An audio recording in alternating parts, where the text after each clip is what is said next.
So hello guys, आ चुके को new video के साथ। इस वीडियो में हम लाए क्लास 11th का हिस्ट्री का सैम्पल पेपर, जो कि आपका पेपर होने वाला 25 तारीख को। तो ये सैम्पल पेपर आपको मतलब बताएगा किस पैटर्न में कितने क्वेश्चन पूछाएंगे, कैसे पूछाएंगे, कितना समय दिया जाएगा, क्या नहीं कराएगा।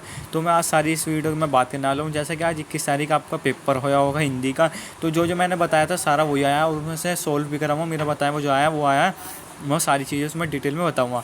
तो गाइज़ आप इसकी टेंशन मत लेना कि मतलब इसमें भी हिस्ट्री में भी कोई प्रॉब्लम नहीं होने वाली। बहुत अच्छी तरीके से बताऊँगा। मेरे भाइयों की बहुत अच्छे मतलब दोस्तों की कमेंट आई थी कि हिस्ट्री का सैम्पल पेपर, हिस्ट्री के most important question answer history से रिलेटेड बढ़िया से करा दो।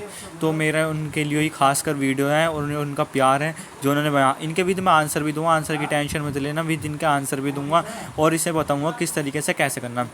तो वीडियो को चालू करते हैं गाइस। सबसे पहले बड़ी बात एक बात बोल देता हूँ मैं कि 5-10 मिनट की वीडियो 1 साल का आपकी पूरी बचा रही है, तो इससे बड़ी कोई बात नहीं है। तो पढ़ते हैं इसे। सबसे पहले तो गाइस सैम्पल पेपर का कहने का मतलब ये होता है कि उसमें कितने क्वेश्चन आएंगे, कैसे आएंगे, कितने वर्डों में आएंगे, कितने में से कितने करना है। तो इसे समझना में बिल्कुल बहुत ज़रूरी रहता है। तो मैं बता देता हूँ, ये CBSE सैम्पल पेपर है हिस्ट्री का, जो कि आपको 25 तारीख को होने वाला है। तो सबसे पहले आप इसे पढ़ने चाहिए। सामान्य निर्देशांक, यह प्रश्न पत्र 4 खंडों में विभाजित किया गया है, कै, ख, गै और घ।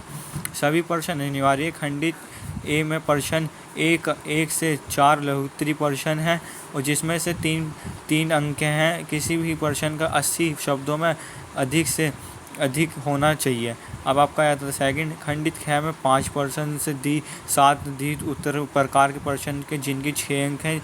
इन प्रश्नों का उत्तर 150 से 200 वर्ड में शब्दों में अधिक से नहीं देना। मतलब आपके 100 से 150 वर्ड होने चाहिए, इनसे कम में नहीं होना चाहिए। तो आपको कितने में पूछा गया है? 6 में, ठीक है। खंडित गह प्रश्न में 8 और 9 कैसे आधारित प्रश्न है, जिसमें से प्रत्येक उपभागों में 7 4 अंक होंगे।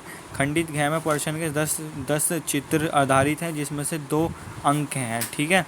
इसे समझते हुए चलना। प्रश्न पत्र में कोई सामग्री विकल्प नहीं है, हालांकि जबकि प्रश्नों में अतिरिक्त विकल्प प्रदान किए जाते हैं। ऐसे प्रश्नों में केवल एक विकल्प ही प्रश्न किया जाता है। तो कहने का इसका मतलब यह है कि जो उनसे इसके अकॉर्डिंग आप करते हो ना, तो पेपर एक अच्छा इंप्रेशन पड़ेगा। मैं इनके विद आंसर की भी डालूंगा, इनके मोस्ट इंपॉर्टेंट क्वेश्चन के आंसर भी डालूंगा। बस आपको कुछ भाइयों की कमेंट आई थी और उनका प्यार, इनकी वजह से मैंने ज़्यादा से ज़्यादा वीडियो डाली है। जितने भी सैम्पल आपके क्वेश्चन पेपर हो रहे हैं, मैं उन्हें सॉल्व करूँगा। मेरे बताया हुआ क्या आया क्या नहीं आया, वो सारी चीज़ों में बात करूँगा, और क्या क्या कैसे कराया आपने वो उसके बारे में। तो बढ़ते हैं नेक्स्ट। तो सबसे पहला आपका क्वेश्चन पूछा गया है कि पुनर्जागरण के मुख्य कारण क्या हैं। तो गाइज़ आपने मतलब अपने चैप्टर रिवाइज कर रखे होंगे, आपको पता चल जाएगा कि पुनर्जागरण क्या है। लेकिन फिर भी मैं इनके आंसर की वीडियो डालूँगा, कल डाल दूँगा या आज ही डाल दूँगा आपकी कमेंट पे कि मतलब भाई आज डालो या कल डालो, मुझे कमेंट बॉक्स में बता देना। और इसे अपनी कॉपी में नोट डाउन कर लेना, अच्छे से करना, ठीक है। तो पुनर्जागरण के मुख्य कारण क्या है, ये हिंदी इंग्लिश दोनों स्टूडेंट के लिए है, लेकिन इंग्लिश वाले पढ़ लें, ठीक है। पुनर्जागरण के मुख्य कारण क्या है? औद्योगिक क्रांति के अर्थ प्रभाव की चर्चा कीजिए। अथवा में पूछा इंग्लैंड की राजनीतिक स्थिति में औद्योगिक क्रांति के आगमन में किस प्रकार योगदान दिया। अथवा फिर आपका आ जाता है 3 ब्रिटेन, भारत और चीन के बीच तृतीय व्यापार क्या थे। आपका आया था 4 संयात सेना के 3 सिद्धांतों के बारे में आप क्या समझते हैं। बढ़ते नेक्स्ट। खंड आया था कि तो गाइस आपको ना मतलब पेपर में लिखने का ना एक इम्प्रेशन भी होना चाहिए कि मतलब आप शीट किस तरीके से लिख रहे हो, कैसे कर रहे हो। तो उसमें भी कोई दिक्कत होती है ना, मुझे बता देना कमेंट बॉक्स में। तुम्हारा भाई हमेशा तुम्हारे साथ खड़ा है, ठीक है।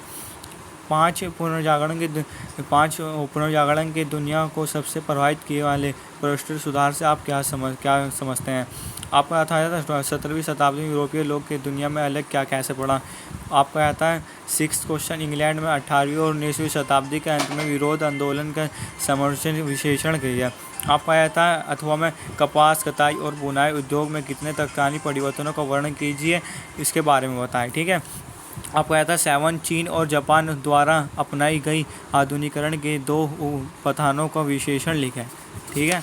आपका आया था नेक्स्ट, जिसमें कि आपको खंडी दे रखा है और इसे आपको देखना है किस तरीके से इसमें क्या क्या लिखा है और कैसे करना है। सेम बिल्कुल देखो मैं बता रहा हूँ, पेपर सेम बिल्कुल ऐसा होगा, क्वेश्चन एक बार अलग हो जाएंगे, लेकिन पेपर का पैटर्न नहीं बदलने वाला, पहले कह रहा हूँ मैं। और इंपॉर्टेंट चैप्टर वाइज भी डालूंगा, सारी चीज़ें डालूंगा, कोई टेंशन वाली कोई बात नहीं है, ठीक है। और ये आपका 8 है, इसे पढ़ के इसमें से आपको बताना है। बढ़ते हैं नेक्स्ट। तो आपका आया था फिर 10 जिसमें से आपको ऑस्ट्रेलिया के दिए गए रूपांतरित चित्रों का वर्णन करना लिखने निम्नलिखित है। ऑस्ट्रेलिया की राजधानी और ऑस्ट्रेलिया का सबसे उत्तरी शहर, 2 पठानकोट साइड सिगड़ी, आपका आता है डी, आपका चित्र आया था। तो गाइज़ इसे समझें और अच्छी तरीके से करें। कोई प्रॉब्लम होती है कमेंट बॉक्स में बताएं, इनका आंसर की वीडियो डालूंगा। सिलेबस नहीं पता उस कमेंट बॉक्स में बताएं, कुछ भी नहीं पता वो भी बताएं, जो नहीं पता वो भी बताएं, जो पता है वो भी बताएं, सारी चीज़ें क्लियर करा दूंगा। जैसे कि हिंदी के पेपर में जिन बच्चों ने हिंदी का पेपर अच्छी तरीके से करा हुआ उन्हें कोई प्रॉब्लम नहीं हुई होगी, 100 के 100% मैं गारंटी ले सकता हूँ। मैंने भी पेपर देखा किसी बच्चे से लेके, तो सारा का सारा मेरा बताया हुआ था। और कई बच्चों की कमेंट भी आई है, भाई आपने बहुत अच्छा बताया, सर आपने बहुत अच्छा बताया। तो गाइज सिलेबस नहीं पता बता दीजिए, और कुछ भी प्रॉब्लम होती है बता देना, ठीक है। वीडियो को लाइक कमेंट एंड शेयर। इनका आंसर की वीडियो कब लाऊं, कल लाऊं, आज लाऊं, मुझे कमेंट बॉक्स में बता देना। मिलते हैं न्यू नेक्स्ट वीडियो में।